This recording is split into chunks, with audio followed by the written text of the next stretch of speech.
lalaki kay Maria, yung mga nachichismis. Kilala mo ba itong mga guys na to personally? Sa akin, syempre, hindi naman narinig-rinig lang. Basta para sa akin, si Jezebel para kay Fredo. Ayun. Nakakainis ka, ang ganda-ganda mo. Maganda-diretsa kasi si Sweet eh. Wala nang paligoy-ligoy pa. He will always find a way para mapalabas yung kung ano yung totoong nasa saloobin ng guest. Kung totoo ang kasabihan na life begins at 40, John Sweet Lapus is an exception to that rule because he is at the prime of his life, even in his 30s. Might as well. Kahit na marami siyang awards ngayon, wala na. He's the same old person. Isa siya sa pinakamahusay, kaya sa mga taong katulad niya ako, tumitingin o tumitingala, di ba? Pag nasa set kami, nakakatuwa, ang daming chismis, ang daming chikan, ang daming... Tsaka talagang buhay na buhay siya, kaya nag-i-enjoy ko yung sa taping. Only he dared to ask the toughest questions. Totoo ba na nung araw ay pinaasa at pinaglaruan mo lang daw si Bong noong nililigawan ka? Ultimo mga bigating artista, kinaya niyang paaminin. Miss Leia, naging mag-on ba kayo ni Aga Mulak noon? No. Huh? Chief Inspector, truth or lie? Nakakainis ka! At siya rin ang nangahas umungkat sa mga intrigang matagal nang pinag-uusapan. Laruhin na natin, Mother Lily. Totoo ba na laging post-dated or delayed ang mga binabayad mong cheque sa mga artista mo? Don't lie to me, yes or no? Yes. Yes! Maging sa pinakatatagong saloobin ng mga kontrobersyal na artista. Under nga ba sa'yo si Papa Ryan? Don't lie to me, yes or no? No. No. Ay, lies! Hindi totoo yan! The truth is, Si Sweet kasi napakabait na tao niyan eh. Sa pamilya niya, sa lahat ng mga nakakatrabaho niya. Hindi siya makasariling artiste. Kumbaga kung anong nalalaman niya, isi-share niya yun sa'yo. Sobrang seryoso sa ginagawa niya. He enjoys what he's doing and he loves to share. So, never a dull moment with Sweet. and that is not a lie. Happy birthday sa lahat ng achievements mo. Congratulations. Alam mo namang palagi ako nanditong bilang kaibigan mo. Many more years of laughter and of happiness ang ibibigay mo sa amin. And I hope to see you in more films, talk shows. I love you so much. Feeling ko ang ganda ko eh. There you go! Happy birthday, John Sweet Lapus!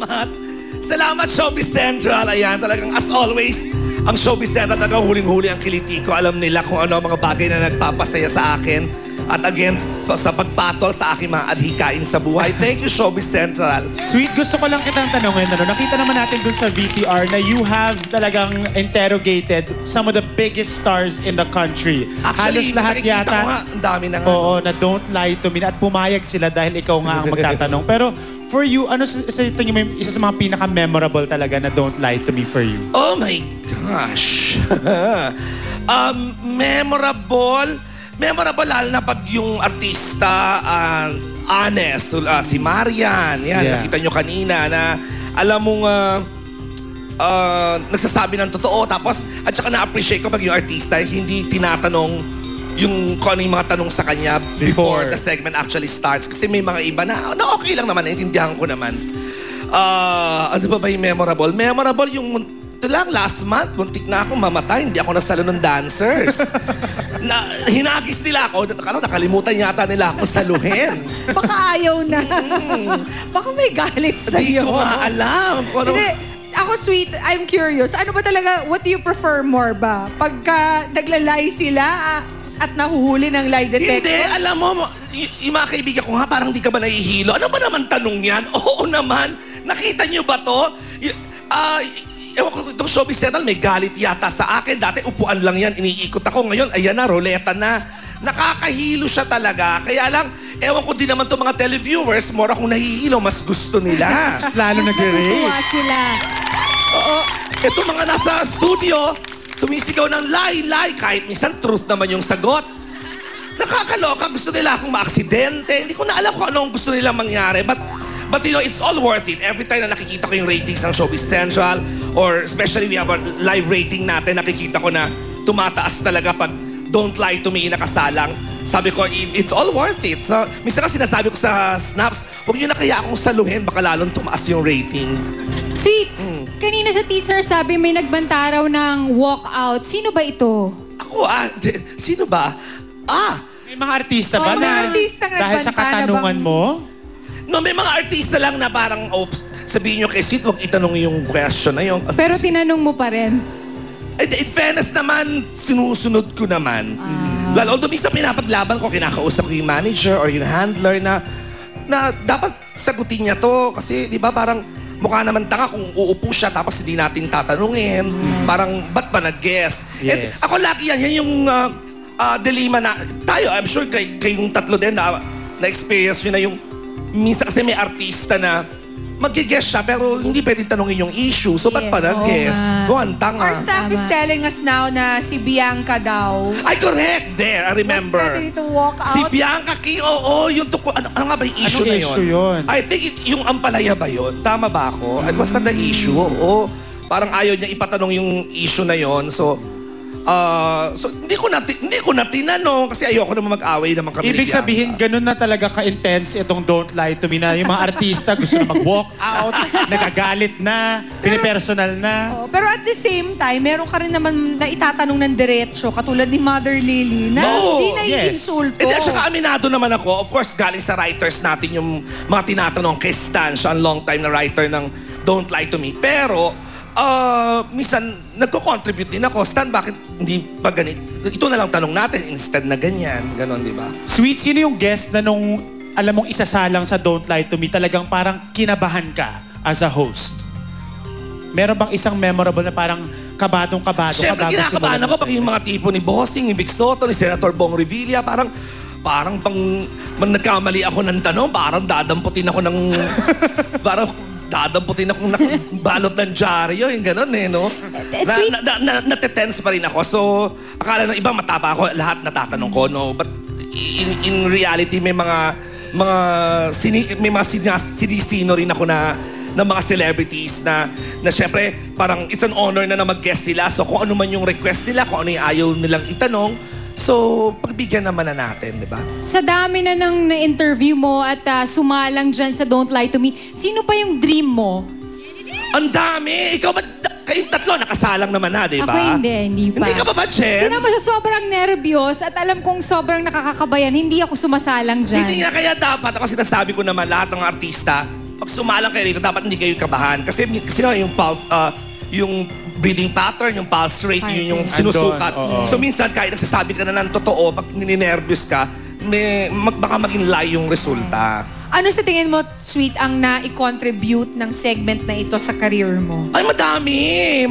Marami akong mga racket. Minsan kinukuha ko sa mga corporate events na ang segment. Yan, itong mga to, yung Truth Verifier, nire-rent sila. Oo, minsan... Matanong ko nga. Minsan nga personal party, family lang, gano'n. Na-try ko na rin. Gusto ko matanong Kayo ng ba mga nagbaband? inspector kasi malimit mong pinupuna pati yung mga inspector mo dito sa Don't Lie to Me. Si Inspector Corpus, for Si instance. Chief Inspector ang Corpus. Lagi kang merong update tungkol sa kanyang Yes. hairstyle. Ngayon nga, kailangan mo na magpakunot ulit, Chief Inspector. At nakita ko parang mahangin na sa labas yung buhok mo. Nawala na yung kulot-kulot na kinareer. Tapos naman itong si Inspector De La Paz, lagi yung binubukin kung sino yung celebrity crushes niya. Oo, in fairness. Nakaupo na yung mga Solen, mga ganyan. Parang, Kasi yun ang napansin ko, pag babae maganda nakaupo, itong si De La Paz ang sumasalang. So sabi ko, meron to, may anomalya ito. pero yun, I think nakita naman natin throughout the years na si Sweet talaga nag-provide ng saya, ng fun on television. Grabe yung 40. Nakabalandra pala sa monitor yung live. Ay, 39 lang po ako. Ayan, baka sabihin naman.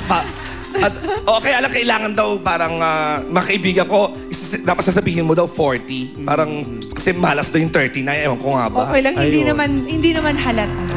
Ayun naman din. Kaya proud ako, sinasabi ko talaga yung edad ko. Naloko nga yung audience. So all along akala nyo 29 lang ako. So there you go, Sweet. Happy birthday. Salamat. Mamimiss ko kayo. Diba? Lagi ka nagbibigay ng saya sa mga tao. So ang wish namin sa'yo, of course, is to be truly happy with your life and more great shows, more great movies. At ikaw ay talagang dakilang award-winning comedian. So more and more awards. Salamat. At yun din ang birthday wish ko. I want to be... Kasi nag-wish na lahat ng tao ng mga good health, career. Ako, I just want to be completely happy. I have this constant battle with loneliness. So, good thing I'm an actor. So, nare-release ko pag sa soap namin sa Makapiling Kang Muli. Nare-release ko doon. But, yun lang, may mga ma-emote akong tao. Madali akong malungkot. Yeah. Na hindi nakikita ng mga audience natin. Because, well, intentional. Ayoko naman, di ba ang sagwa naman, si Sweet, tarang nalulungkot sa TV. Kaya, minsan, yung mga staff natin, ang daming best na ako yung gustong paiyakin, pero hindi talaga. Yeah. So yun, I will miss all of you. Like ngayon, di ba yung mas iniisip ko, 2 weeks na ako nalulungkot, mas iniisip kong mamimiss ko kayo, ang Showbiz Central, instead of thinking na, na magkakaroon ako ng bago, ma-excite doon, may ganyan akong ugali. So, matampuhin ako, lahat ng pangit na qualities yata ng Canceria nasa akin. Yung ma-emote, yung pagbilog ang buwan, nababaliw. So, gusto ko nang matapos yun. Para akong gamot. I want to be complete. Relax. Pero mas matindi ngayon ang paghanga namin dahil in spite of the depression pala that you feel, puro naman pagpapasaya ng kapwa ang naidudulot mo sa show na ito. We wish you well, sweet. Happy so birthday. of course, sana makamit mo yung true happiness na yan this year, agad-agad. And of course, tuloy ang trabaho dito sa Showbiz Central. Dahil up next, eto na, baka umikot na tong ruleta sa likod natin dahil si Diana Zubiri sasalang na po sa Don't Lie to Me. What are her revelations? Find out when we come back.